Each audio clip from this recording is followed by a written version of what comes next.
అసలు అనేక రకాల పదవుల కోసం పీఠాల కోసం జరుగుతున్న పోరాటాలు కుట్రలు వ్యూహాలు చూస్తూ ఉంటే కడుపు దేవుకుపోతుందండి, కడుపులో దేవుతోందండి.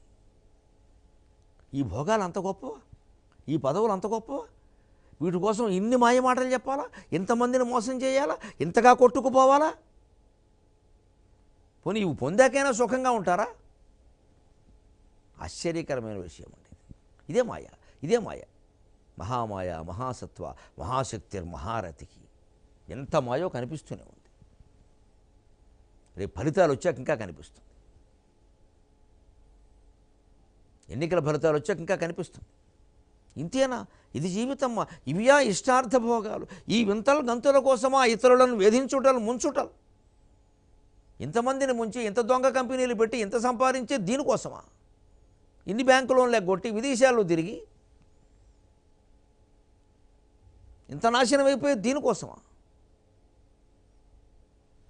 అంతా కన్నులు మూసినంతటైన మాయాజాలమై తోచు. ఒక్కసారి కళ్ళు మూసుకుని నేనెవరు అని రమణ మహర్షి మార్గంలో ఆలోచన మొదలు పెడితే జగన్ మాయ మొత్తం మాయ కింద కనిపిస్తుంది. అసలు నేనేనేదే కనపడదు సరిగ్గా. నేనెవరని ఆలోచించడం మొదలైతే నేనే లేదని అర్థమవుతుంది.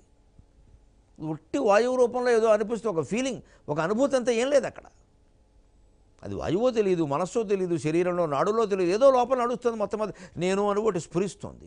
అది ఎక్కడుందో సరిగ్గా కనిపెడతామంటే కష్టమే, అంటే లేదది. అసలు మూలం ఏదో ఉంది, దానికి ప్రతిబింబం ఏదో పడింది ఈ శరీరంలో. ఈ ప్రతిబింబాన్ని పట్టుకుని అసలు బింబం అనుకుంటున్నాం మనం. అందువల్ల నేననేది విచారణకు పెడితే ఉండదు, పోతుంది. అహం పోవాలంటే ఏం చేయాలంటే దాని మీద దృష్టి పెట్టండి అన్నాడు ఆయన. ఉండదు, అది లేదని అర్థమవుతుంది. అప్పుడు అహమే లేనప్పుడు ఈ అహంకారాలు ఏమిటి? ఇవి నేను అనేది లేనప్పుడు నాది ఎక్కడుంది? ఏదో ఒకటి. కానీ అంతటి త్యాగానికి వస్తుంది.